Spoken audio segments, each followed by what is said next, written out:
Well, hello, my lovelies. It's Murky Meg here.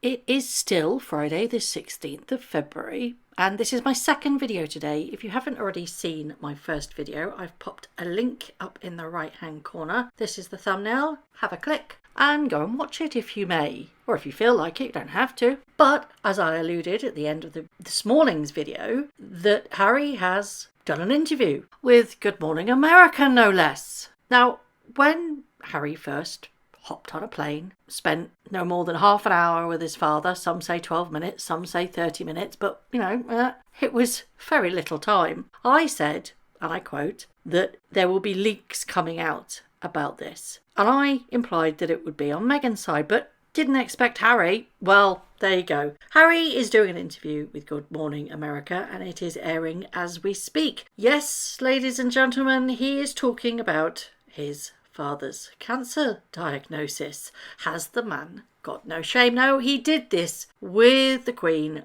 2 years ago on Good Morning America again, when he said that he was making sure the Queen had the right people around her to protect her. A lot of people gasped and said, that's not your responsibility, Harry. I'm sure she has amazing people around her. She's the bloody Queen. Now, Prince Harry said that he was grateful to have visited his father, King Charles, and hopes the cancer diagnosis can heal his rift with the royals, saying, I love my family. That's a funny way of showing love, Harry. It really, really is. Asked by the Good Morning American presenter, Will Reeve, how the short trip back home was for him emotionally, Harry replied, look, I love my family. In fact, I was able to get on a plane and go and see him and spend time with him. I'm grateful for that. Yeah, but how much time, Harry? Because it wasn't very much. I bet you bottom dollar that Harry spent more time during this interview than he did with his father. Now, Will Reeve is obviously the son of Superman actor Christopher Reeve, and Christopher Reeve was paralysed in 1995. Will Reeve responded to Harry, I've also found in my own life that sort of an illness in the family can have a galvanising or sort of reunifying effect for the family. Is that possible in your case? And then Harry replied, absolutely, yeah, I'm sure.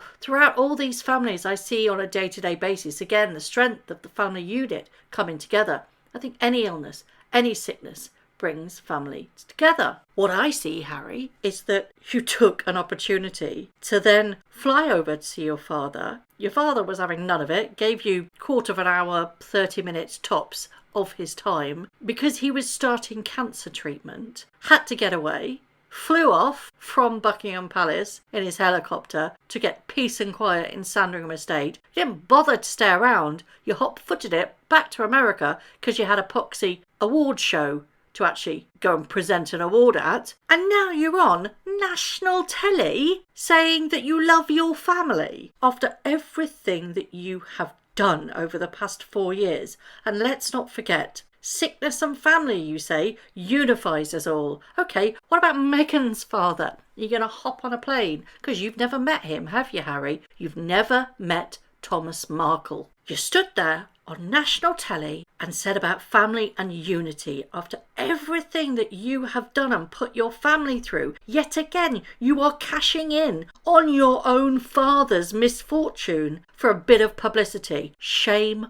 on you. Apparently he refused to reveal private details about his father's cancer diagnosis, which is likely to bring some relief to Buckingham Palace, quite frankly. Can you imagine them waiting, thinking, oh my God, what's he going to say? One shining grace, I suppose, if you could call it that. He was asked about the King's prognosis, and he says that stays between me and him. Well, I suppose that's one shining light, isn't it? Saving grace, I suppose. But hey, buckle up, everybody. And especially the royal family, because Harry hinted that he has other trips planned to the UK and that he wants to see his family as much as I can. I don't think you'll be seeing William very much. And the fact that you refuse to be in the same room as Camilla speaks volumes. You're a petulant little child that's thrown a tantrum. Harry said that he loves living in the United States, but says he doesn't feel American. It's because you're not, mate, really. You're British. You are, in fact, a British prince, much to our disgust, quite frankly. And you remind us of that every time you use those titles. Prince Harry, the Duke of Sussex. And he says he is also considered becoming a US citizen, but is not a high priority. Go on, I dare you, Harry, I dare you. Become a US citizen and renounce those glorious titles that you cling, or your wife as well as you, cling to death with. Asked how he got the news of King Charles's diagnosis, Harry replied, I spoke to him. And Will Reeves asked him, what did you do? And Harry said, well, I got on a plane and went to see him as soon as I could. Asked if physically being in California, how he has processed the fact that there's so much happening back home with your family, where you come from, Harry retorts, I have my own family, as we all do, so my life and my family is as it is. Will Reeve asked, how is Harry the dad? How is your family? And Harry retorts, that's classified. It's top secret. But he said the kids are doing great and the kids are growing up. They both have an incredible sense of humour, apparently, and they make them laugh and keep them grounded every single day. Asked what keeps him busy, Harry said everything inside the house, everything outside the house. The mission continues. Then Will Reeves and Harry did like a bobsleigh thing. They kind of tried to beat each other's times, and Will Reeves said, where'd you get the passion to do what you do? And Harry said, well, I've always lived a life of service. Well, you have, but you left, didn't you, sunshine? Oh, I'm sorry.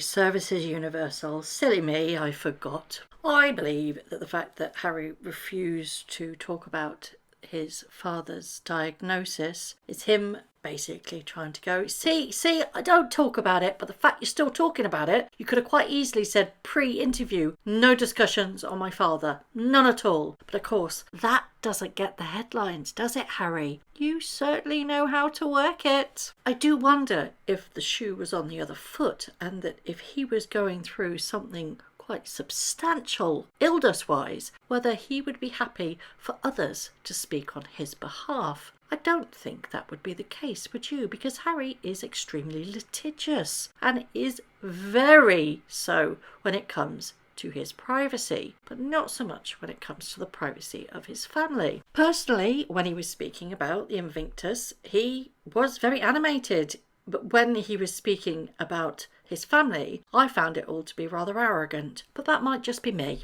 The thing that sticks in my throat is that A, he even allowed the topic of his king's diagnosis to even be raised is diabolical, and the fact that he said, I love my family. Actions speak louder than words, Harry, and your actions over the last 4 years have been diabolical. The Queen and Prince Philip went to their grave thinking that they were being accused, or their family was being accused of being a racist. Let's not forget that after the Oprah interview, Oprah was on with Gayle King the next day, and it was made very, very clear by Harry, who had sent a message to Gayle King, or Oprah, I can't remember which one, that the person that they were talking about was not Prince Philip, nor was it the Queen. At no point, until Harry sat down with Tom Bradbury and said, no, we don't call the family racist, no, did you step in any of the coverage, because you actually saw what your family went through. On a global scale, they were called racist. Not by the British media. Yes, they did it. They went with it because your wife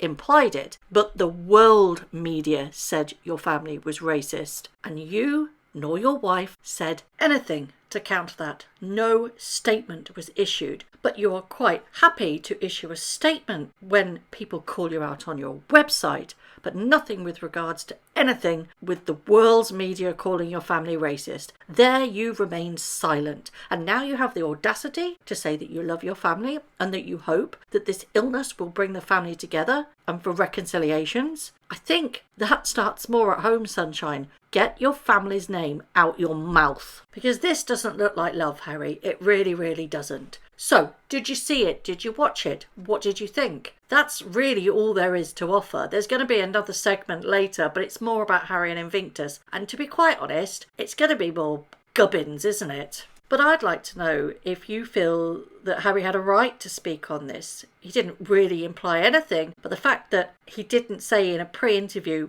Nah, not talking about it. Don't even bring it up. I will not talk about it. And the fact that he just ran with it and spoke. Yeah, he didn't divulge any information, but he still spoke about it, which will lead him into hot water. And what do you think the royal family are feeling about this? Do you think they're relieved that Harry said very little? Or do you think they're just head in hands going, will you just shut up about us and get on with his life? But of course, that doesn't bring in the big bucks, does it, Harry? As always, I would love to know your thoughts. Thank you very much for watching. If you haven't already, please subscribe to my YouTube channel, hit the notification bell, and also that like button. I'd like to take this opportunity to thank all of my followers for all the tips and all the emails, DMs that everybody sends to me. It really is greatly appreciated. So thank you very much for watching once again.